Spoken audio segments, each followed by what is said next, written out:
طيب الفيديو ده برضه زي ما قلت لكم هو مفيش منه اي غرض غير ان الناس تستفاد من المحتوى اللي احنا بنحاول نعمله. فايه الغلطة اللي خلتني اعمل، مش عارف اعمل حتى $800 او ان انا اشتغل فريلانس او الحاجات دي؟ قبل اي حاجة خليني اقول لك الفيديو ده موجه لمين. الشريحة الاولى هما الفيديو اديتورز والناس التانية. الشريحة التانية اللي هي الفريلانسرز، والشريحة التالتة الناس اللي عايزة توسع دخلها بمعنى أصح، خلينا نقول توسيع دخل.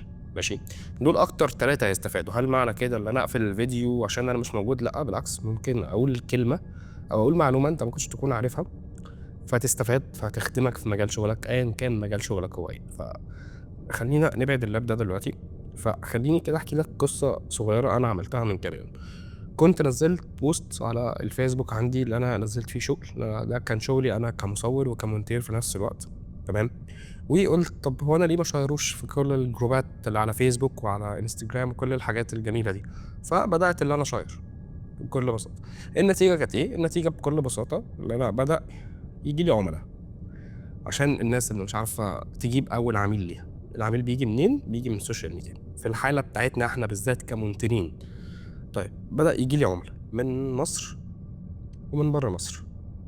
انا بس كده ايه نكتبها حلو كده. كل واحد فيهم بدأ يستفسر عن الخدمات اللي انا بقدمها وايه اللي انا بعمله واقدر اساعده ازاي وكل الكلام الجميل اللي احنا عارفينه ده. طيب انا ما بداتش اركز على اللي في مصر، بدات اركز على اللي بره مصر عشان انا عايز ارجع اشتغل فريلانسر تاني بره مصر، خصوصا السوق المصري بقى صعب شويتين اللي احنا نشتغل فيه بسبب مشاكل كتير نبقى نتكلم عنها في فيديو تاني. ولكن الفكرة هنا في إيه بقى؟ وأنا جاي أقول لك إيه، خلّيني أقول لك $800 دول أصلًا أنا اتفاوضت عليهم إزاي، وقدرت إن أنا أحققهم إزاي، وهل اتحققوا أصلًا والّا لأ، والّا أنا جاي أضحك عليك والّا إيه بالضبط؟ بس خلّيني أقول لك الملخص المفيد عشان الفيديو ما يوصلش نُص ساعة زي الفيديو الأخير اللي حصل، فخلّيني كده أختصر لك الموضوع. عشان في ناس بتتضايق من إن الفيديوهات بتعدّي أصلًا ال5 دقايق، فهنحاول إن إحنا نوصّل المعلومة في شكل أقل. طيب الموضوع بكل بساطة زي ما أنا قُلت لك، أنا بدأت أنزّل شغلي على السوشيال ميديا، فبدأ ييجي لي عُملا من مصر ومن برّه مصر عايزين نبدأ نشتغل مع بعض. تمام، تمام. طيب إيه بقى اللي حصل أو فين بقى يا عم ال$800 وأنت قاعد بتشوّقنا؟ طيب في عميل دخل كلمني الساعة 5:00 كان باعت لي الmessage اللي أنا هاسيبها على السكرين هنا. كان عايز ان انا اشتغل معاه في تشانل يوتيوب من 8 ل 10 فيديوهات. هو كان عارض من 300 ل $500. انا رفضت. هتقول لي ليه حد يرفض $500 يا عم في الوقت ده؟ عادي انا ارفض $500 وارفض 1000 عادي جدا لو الشغل حاسس ان هو مش مناسبني. يعني الفريلانسر عادي ان هو يرفض شغل، هو حقه برضه في النهايه زي ما العميل بيرفضنا احنا لينا الحق اللي احنا نرفض العملاء. فبكل بساطه انا قلت لا. بس هنا دي كانت الغلطه اللي هتخليني اقع شويه، ان هنا يا اسطى ما تتنكش، مش محتاجين نتنك على الناس. وهنا في فرق بين تناكة ولا نرفض. انا رفضت عشان الشغل مش مناسب. فهنا انا بستعمل تكنيك انا بحبه قوي اللي هو الكاونتر اتاك بمعنى اصح. الناس اللي بتحب الكوره هتفهم قصدي، اللي هي الهجمه المرتده. فانا بهاجم العميل بس بكل شياكه. انا قلت له لا والله لو انا هشتغل معاك من 8 ل 10 فيديوهات، التابلت على من 8 ل 10 فيديوهات والله انا هشتغل معاك من 700 ل 900. حلو. هتقول لي طب انت قلت 800؟ ما انا هقول لك بقى اسمع استعلى على رزقك. فبكل بساطه انا عرضت عليه الرقم ده، قال لي لا الرقم كتير. قلت له ليه؟ قال لي بكل بساطه احنا عندنا ميزانيه ملتزمين بيها ومش عارف ايه. قلت له والله انا دخلت على الشانل بتاعت اليوتيوب اللي انت عايزني اشتغل فيها ولقيت ان الشغل، يعني بيني وبينكم الشغل حرفيا يعني مش عارف ازاي ده. الشانل كانت بالمناسبه 1.34 مليون، يعني الشانل معديه المليون بسم الله ما شاء الله. فانا مش عارف ازاي ده. مش قصتي مش بتاعتي ولا بحب ان انا انتقد شغل حد، بس الشغل فعلا كان وحش. فانا قلت له بكل بساطه والله انا شفت كواليتي الشغل عشان اعرف يعني اجهز الهجمه المرتده. انا شفت الكواليتي وشفت الرقم والسوق، ده عامل تالت اللي هو السوق سعره ايه، وانت عندك الخبره وعندك بروفايل كامل تقدر تخشه على الويب سايت. وانا شغال بقالي 8 سنين، واللي انا اصلا شغال مصور ومونتير وموشن وديزاينر، يعني كنت شغال الحاجات دي كلها في نفس الوقت، فبعرف اطلع باكج كويسه قوي للعميل. فبكل بساطه قال لي طب وريني الويب سايت. وريته الويب سايت، وريته الويب سايت واشترى. تمام. طب انا حابب ان احنا نشتغل مع بعض، طب يلا بينا. نتكلم في البادجت. طيب انا محتاج ان انا اشوف شغلك يعني يا عم الحاج، ما انت شفت شغل على الويب سايت، ما انت ما تجننيش. لا انا محتاج ان انا اشوف تيست. دي بقى كانت تاني غلطه هتخليني اللي انا برضه افتكر الغلطه الاولانيه كانت ايه عشان انا نسيت، والغلطه التانيه اللي انا ارفض برضه اللي هو ما بعملش تيستات. طيب ليه عايز نعمل تيست؟ اصل احنا شفنا تجارب من فيديو اديتورز مصريين، دي بقى مصيبه سودا، كان للاسف مش قد الشغل، مش مشكله، وكان في منهم بينصبوا علينا، فدي مصيبه تانية. فانت العميل جاي لك، يعني هكتبها لك بالخط العريض، عنده تروما. فهنا انا بتقمص دور الدكتور النفسي وبخش انا اللي اعالجه، يعني بعالج حاجات ماليش ذنب فيها والله. فتمام. طيب انا مش هقدر اعمل لك تيست الا ب 50% ديبوزيت. لا مش موافق، العميل هو اللي مش موافق. طب ليه؟ انا محتاج ان انا اشوف شغلك. طب انت عندك، هنا بقى بدات ايه، هنا العميل بيهاجم. فانا بدات العب على الحاجات اللي انا ببريزنت نفسي او بقدم نفسي بيها بمعنى اصح، عشان نحاول نخلي الفيديو كله عربي. فانا قلت له والله انت عندك كواليتي وعندك شغل وعندك ويب سايت وعندك خبره وعندك بروفايل، وانت جاي لي اصلا من شغل انا كنت منزله، ولو ما كانش عجبك ما كنتش هتكلمني. هنا انا مش بزنق الكلاينت، هنا انا بكاونتر اتاك عليه بمعنى اصح عشان اشوف هو النهايه بتاعته فين. طيب طب خلينا نشتغل 50%. طب التابلت، يا دي التابلت اللي عايز تغير، خلينا نشتغل 50%، بس 50% هسلمها لك بعد ما تخلص التست. اه انا هنا بقى دخلت في الغلطه الثالثه، انا بتخنق، اللي هو انت كده مش بتاع شغل، ولكن قلت لا برضو خلينا اكمل واشوف لغايه لما هنوصل خمس غلطات تانيين. فقلت له طيب انا هعمل لك 30 ثانيه بوتر مارك مراعاه للتروما اللي عندك. هتقول لي انت مالكش ذنب، هقول لك ما لو كل عميل جاي لي عنده تروما مرفوضه مش هشتغل، هقعد في بيت نخرط بصل جنب الست الوالده، فمش هيبقى منطقي. فتمام. طيب هتسلمها لي امتى؟ انا بالنسبه لي قلت له من يوم الاثنين. تمام. قال لي طب تمام، وقت كويس مش عارف ايه. انا بالنسبه لي اصلا عادي ان انا اخلصها في 3 4 ساعات، لان هو بالنسبه لي انا ببقى عارف الشخص محتاج ايه. بس قلت بلاش اسوق لنفسي اللي انا جامد قوي، فالعميل يتعشم ان هو يبعت لي فيديو يخلصه في نفس الوقت. يعني دي مشكله برضو. المشكله الرابعه وهي فكره ما تبيعش نفسك جامد الا قدام، يعني ما ترميش كل اوراقك بمعنى اصح. واحده واحده اشتغلت على الووتر مارك وبعتها له.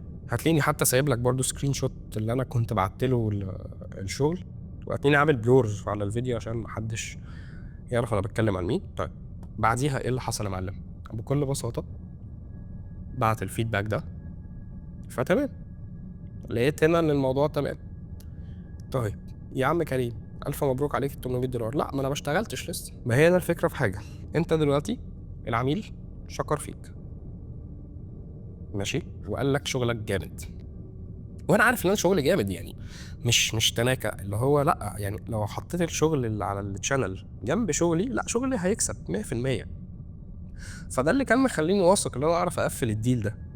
طيب هتقول لي طب انت ما قفلتش الديل ليه؟ اولا العميل ما بيردش اصلا، مشغول مسحول، الله يكون في العون ايا كان. وثانيا الاهم من ده وهي فكره انا مش هجري ورا العميل، عادي. وفي شروط معينه احنا لسه المفروض نبدا نتفق عليها زي الدفع. والله انا هشتغل معاك من 700 ل 900، لو اشتغلت 8 فيديوهات هيبقوا كذا، ولو اشتغلت 10 فيديوهات هيبقوا كذا، وهستلم فلوسي على كذا، وهاخد ديبوزيت على كل فيديو كذا. ببدا احط الشروط بتاعتي اللي هي عادي الشروط اللي احنا بنتكلم فيها، اللي هو والله انا بشتغل بالطريقه الفلانيه، لو هتناسبك تمام، مش هتناسبك بتفاوض. ودي اللي قايم عليها الفيديو كله. يعني في مونترين كتير ومصورين كتير وديزاينرز وموشن جرافيكس كتير وهم بيرفضوا الشغل قبل ما يتفاوضوا. طب ما تجرب، مش انت جامد؟ انت دلوقتي شغلك جامد، ويا عم انا شغلي يستاهل $10,000، حلو ما اختلفناش. لو العميل جاي لك برقم حاسس ان انت تقدر تدوس عليه شويه وتقدر توصله للرقم اللي انت عايز توصله، دوس. مش انت جامد هتعرف تتفاوض. نفس المبدأ ده انا طبقته عليا. انا قلت يا عم مش انا جامد وبطير في الجو وبعمل كل حاجه، هتعرف تقفل دين مع العميل ولا لا؟ وبالنسبه لي انا كنت واصل لمرحله اللي هو خلاص طالما انا وصلت لحته العميل اداني فيدباك كويس حتى لو ما اشتغلناش مع بعض، انا هاخد ال 30 ثانيه دول. هتقول لي يا عم انت عملت 30 ثانيه وتعبت نفسك ومش عارف، لا ما تعبتش نفسي، مش انا جامد؟ هاخد ال 30 ثانيه دول هبيعهم عادي. اخدهم اروح انزلهم تاني واعيد نفس اللوب بتاعه الشغل. بس هنا الفكره في حاجه، خلينا بقى ايه نريح اللاب شويه، وهي فكره ايه ده ينسون عموما، يعني ده لي بقى اللي احنا نخف من العبط اللي في الجو ده. الفكره في ايه؟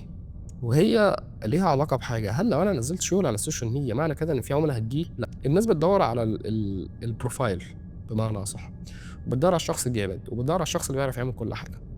فانت لما توصل للمرحله دي انت هتبقى قادر ان انت تخش اي ميتنج مع اي عميل وانت حاطط رجل على رجل، وهتعرف تهندل الديل وتعرف تطلع منه باوفر كويس. بس بالنسبه للجونيورز انت نسيتنا؟ لا بالعكس، نزلوا شغلكم عادي واتكلموا عن شغلكم. هتقولوا ان الناس هتقعد تتكلم واحنا كده مش لاقيين شغل؟ عادي، مش كل اللي انت بتشوفه على السوشيال ميديا حقيقي. انا عادي، انا بنزل شغلي على السوشيال ميديا لغايه دلوقتي وبقول ان انا بدور على كلاينتس جداد، لان هي الفكره في حاجه. احنا دلوقتي خلينا نكون متفقين على حاجه صغيره، خلينا نقفل البتاع ده وخليني اقول لكم على حاجه صغيره قوي. احنا دلوقتي في عصر الارقام. العميل هيخش على بروفايلك هيلاقي عدد فولورز كتير، هياخد ثقه. خلينا نكون متفقين على كل الحاجات دي. هيلاقي مثلا عنده ناس في الفريندز تقال، هيكتسب ثقه. فبالتالي كل الحاجات دي هي بتطمن العميل ان هو يشتغل معاك. طبعا ده بجانب الخبره، يعني الناس دلوقتي بتدور على الثقه بسبب ان في نصابين كتير قوي، فالعملاء بيبقى عندها مشكله. هتقول لي طب مش مشكلتنا، اقول لك ما فيش حل، مش هنقعد نخرط بصل في البيت.